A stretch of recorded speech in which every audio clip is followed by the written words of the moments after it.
Bismillahirrahmanirrahim. Assalamualaikum warahmatullahi wabarakatuh. Apa kabar semuanya nih hari ini? Nampaknya kalian terlihat bahagia semuanya ya. Semoga hari ini kalian senantiasa dalam lindungan Allah Ta'ala. Karena kalian wajahnya ini terlihat sangat semangat sekali untuk belajar. Semoga apa yang kita cari bisa bermanfaat di kemudian hari. Oke, kembali lagi bersama Ibu dalam mata pelajaran pendidikan agama Islam.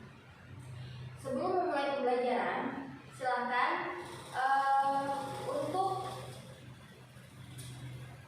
memeriksa kolom mejanya, karena pada minggu lalu teman kita Farid terkena musibah yaitu penyakit DBD, dan Ibu harapkan kalian bisa sama-sama menjaga kebersihan. Oke, silakan Ibu beri waktu 3 menit untuk membersihkan kolomnya ya. Baik, silakan duduk kembali. Untuk ketua kelas, dipimpin doa. Rabbi zidni ilman warzuqni fahman. Amin. Alhamdulillah, untuk hari ini yang tidak hadir hanya Farid ya, karena dia masih dalam masa pemulihan. Oke, sebelum kita memasuki pelajaran hari ini, Ibu ingin mereview kembali mengenai materi yang minggu lalu kita telah pelajari, yaitu mengenai zakat fitrah dan zakat mal. Di sini ada yang masih ingat kan? Apa sih perbedaannya antara zakat fitrah dan zakat mal? Oke, silakan. Ya, betul sekali. Jadi, zakat fitrah dan zakat mal itu memiliki perbedaan pada siapa yang mengeluarkannya. Kalau zakat mal itu dikeluarkan oleh orang yang memiliki harta, sedangkan zakat fitrah itu dikeluarkan wajib bagi orang yang mampu dan berada di bulan Ramadan, gitu. Jadi zakat itu adalah fungsinya untuk mensucikan diri kita kembali. Nah, zakat fitrah merupakan salah satu rukun iman yang keempat. Oke, baik, selanjutnya hari ini kita akan memasuki materi selanjutnya mengenai dahsyatnya ibadah haji dan umroh. Ibu akan memulai pembelajaran hari ini mengenai definisi dari ibadah haji. Jadi haji sendiri berasal dari kata haja yang hujan, yang artinya itu menyengaja atau mengunjungi. Secara istilah, haji ini berarti mengunjungi tempat suci seperti Masjidil Haram, Ka'bah, Mekah untuk melaksanakan amal ibadah seperti sa'i dan tawaf serta ibadah lainnya sesuai dengan syarat dan ketentuan. Secara ikhlas lillahi ta'ala. Nah, untuk hukum ibadah haji dalam Islam yaitu hukumnya wajib bagi yang mampu. Sebagaimana Allah telah menjelaskan dalam surat Ali Imran ayat 6 ayat 97, walillahi 'alan nasi hijjul baiti man istata'a ilaihi sabila wa man kafara fa innallaha ghaniyyun 'anil 'alamin. Yang artinya mengerjakan haji adalah kewajiban terhadap Allah, yaitu orang yang sanggup mengadakan perjalanan ke Baitullah. Barang siapa yang mengingkari, maka sungguhnya Allah Maha Kaya, tidak memerlukan sesuatu dari alam semesta. Nah, jadi haji juga merupakan salah rukun Islam yang kelima. Adapun tata cara melaksanakan ibadah haji ini ada 3 cara. Yang pertama itu haji ifrad, haji qiran, dan haji tamattu. Di mana haji ifrad ini memiliki definisi melaksanakan ibadah haji terlebih dahulu, kemudian baru umroh. Sedangkan haji qiran melaksanakan ibadah umroh terlebih dahulu, baru ibadah haji, dan yang terakhir yaitu ibadah haji tamattu, di mana antara umroh dan haji itu dilaksanakan secara bersamaan. Adapun syarat wajib haji, pertama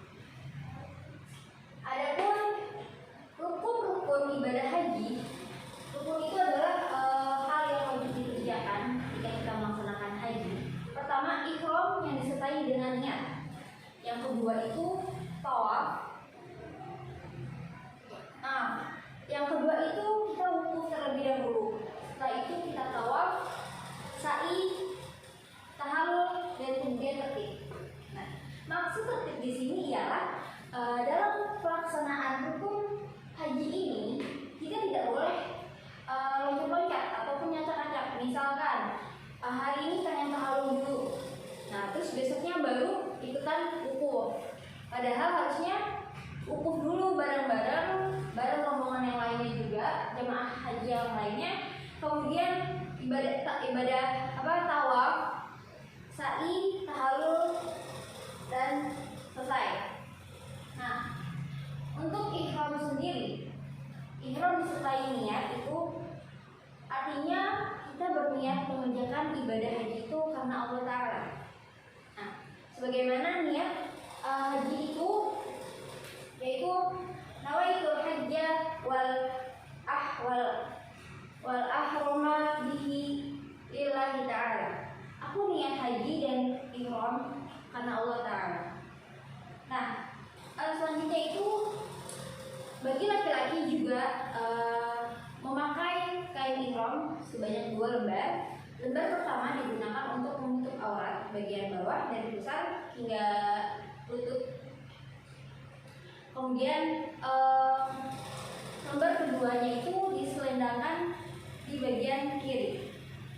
Untuk wanitanya sendiri menutup aurat kecuali menutup seluruh aurat kecuali telapak tangan dan wajah. Ya. Kita lanjut ke wukuf. Nah, wukuf itu adalah kita hadir di padang Arafah pada waktu yang telah ditentukan. Waktunya itu setelah tergelincirnya matahari pada waktu zuhur di tanggal 9 Zulhijjah hingga terbit fajar pada tanggal 10 Zulhijjah keesokan harinya. Nah, itu wukuf. Jadi kita tuh hadir di padang Arafah bersama-sama gitu. Ya seperti itikaf. Kalau itikaf itu kan di masjid, kalau misalkan wukuf itu kita di padang Arafah. Selanjutnya ada tawaf. Tawaf itu yaitu mengelilingi Ka'bah sebanyak 7 kali, di mana dimulai dari sudut Hajar Aswad hingga selesainya nanti di sudut Hajar Aswad juga. Dan posisi Ka'bah itu harus berada di sebelah kiri orang yang sedang bertawaf. Jadi kita tuh mengelilinginya itu berlawanan dengan arah jarum jam. Nah, selanjutnya ada sa'i. Sa'i di sini ialah berjalan atau berlari-lari kecil dari Bukit Sofa ke Bukit Marwah. Jadi itu untuk mengenang peristiwa Siti Hajar dalam mencari sumber mata air untuk anaknya yang sedang kehausan, Nabi Ismail. Jadi Safa dan Marwah ini dilaksanakan setelah tawaf. Nah, pada rukun haji itu terdapat tahallul, di mana tahallul ini bermakna sebagai menghalalkan perkara yang semula haram menjadi halal, yang ditandai dengan mencukur sekurang-kurangnya itu 3 helai rambut.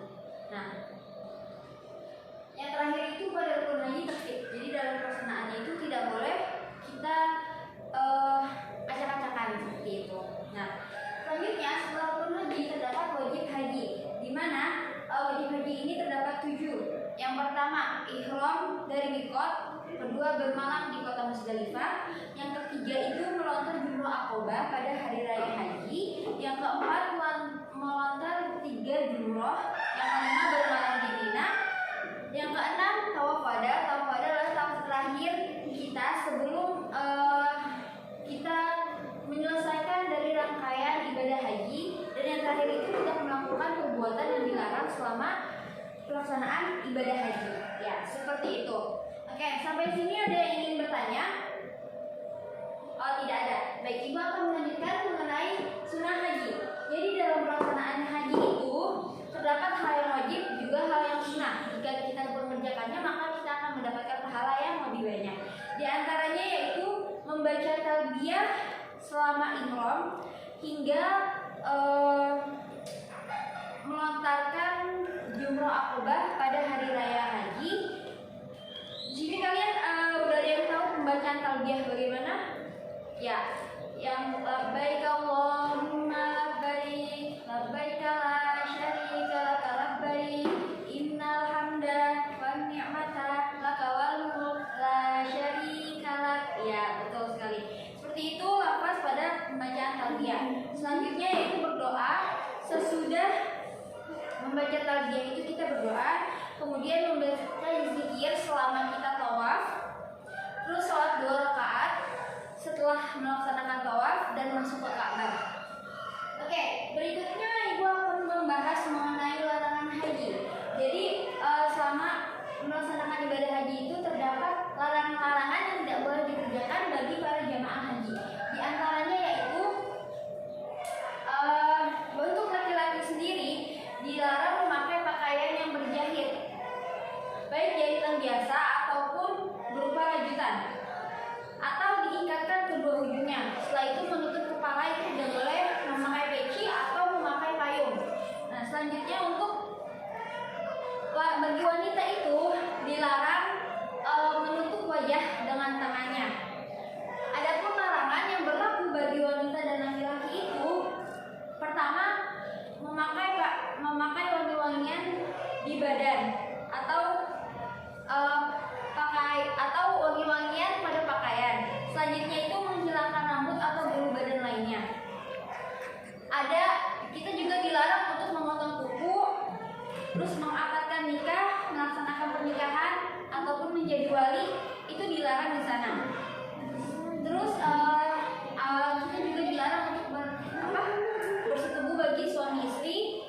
Dan yang terakhir itu larangan untuk berburu hewan yang dapat yang halal untuk digunakan dan disembelih. Selanjutnya materi mengenai denda haji. Jadi setiap seseorang yang melakukan larangan ibadah haji itu akan mendapatkan denda haji. Denda haji itu disebutnya dal. Adapun hukumannya itu kalian bisa melihat di buku kalian masing-masing. Itu ada tabel di mana yang menjelaskan hukuman berdasarkan larangan yang diperbuat. Di antaranya itu jika tidak mengerjakan haji ifrad atau melaksanakan ibadah haji terlebih dahulu baru umroh, maka dia wajib menyembelih 1 kambing atau boleh berpuasa selama 10 hari, 3 harinya di Mekah dan 7 harinya di negara asal. Kalian bisa melanjutkan bacaannya ya. Ibu akan melanjutkan materi, kemudian pada memasuki ibadah umroh. Nah, jadi umroh ini memiliki pengertian yang hampir sama dengan haji, tetapi umroh ini hanya berbeda pada beberapa amalan, dan dia waktunya itu bisa dilakukan kapan saja, tidak ada ketentuannya. Nah, umroh juga disebut dengan haji kecil. Adapun hukum umroh, dia adalah fardu ain bagi umat Islam selama seumur hidup. Sebagaimana dalam firman Allah surat Al-Baqarah ayat 196 yang berbunyi fatimul hajja wal umrata lillah, dan sempurnakanlah ibadah haji dan umroh karena Allah Ta'ala. Nah, adapun syarat wajib umroh ada 4. Yang pertama itu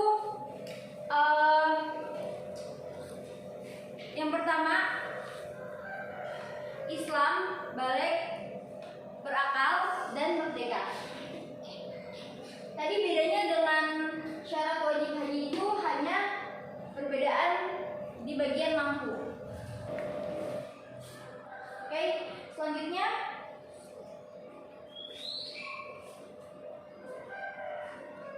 adapun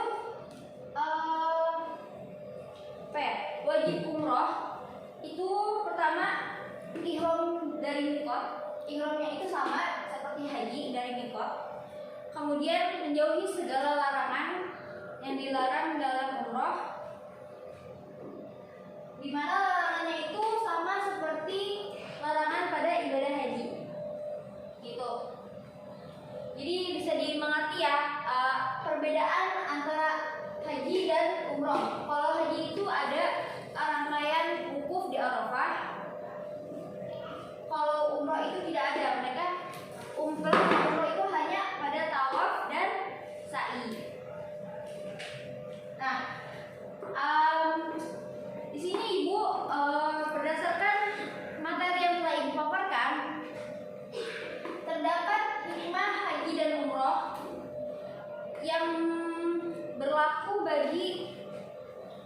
bisa dirasakan oleh seluruh umat ataupun bagi diri sendiri.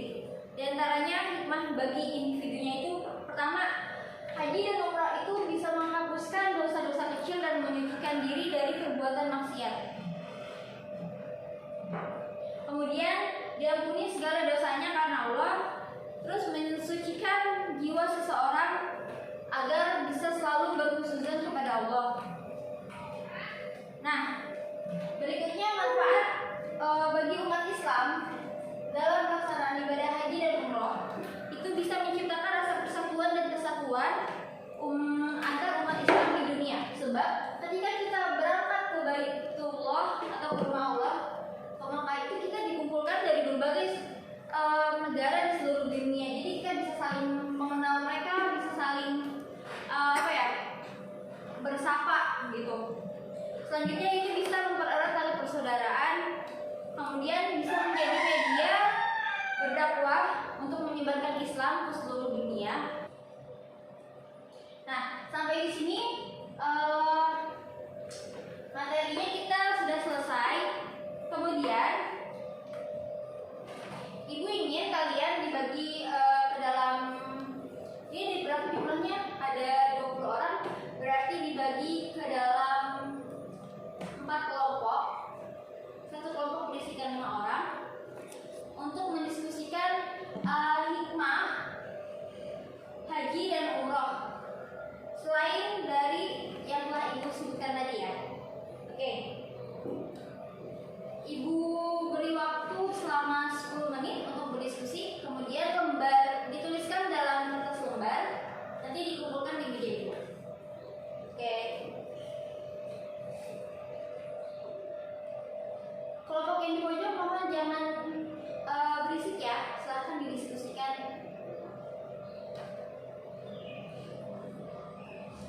Oke, silahkan dikumpulkan di meja Ibu kertas lembarnya.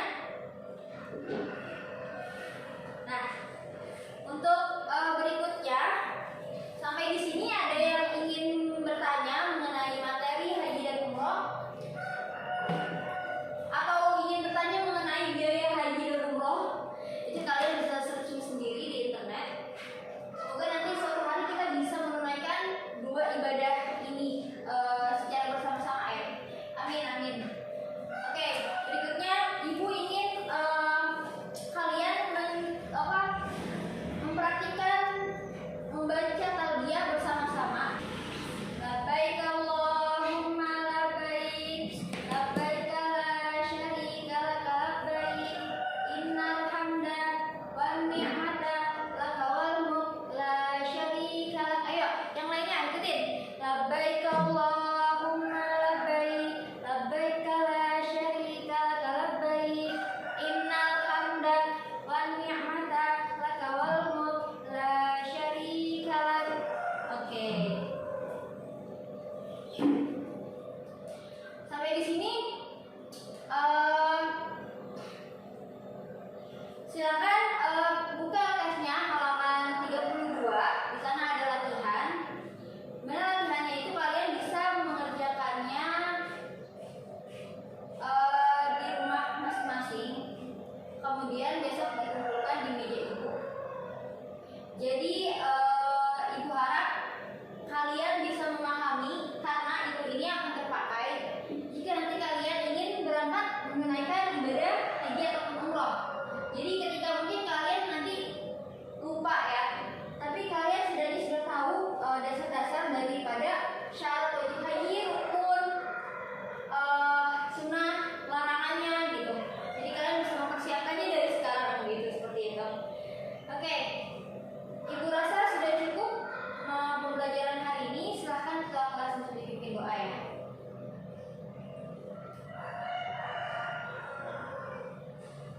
Wal asri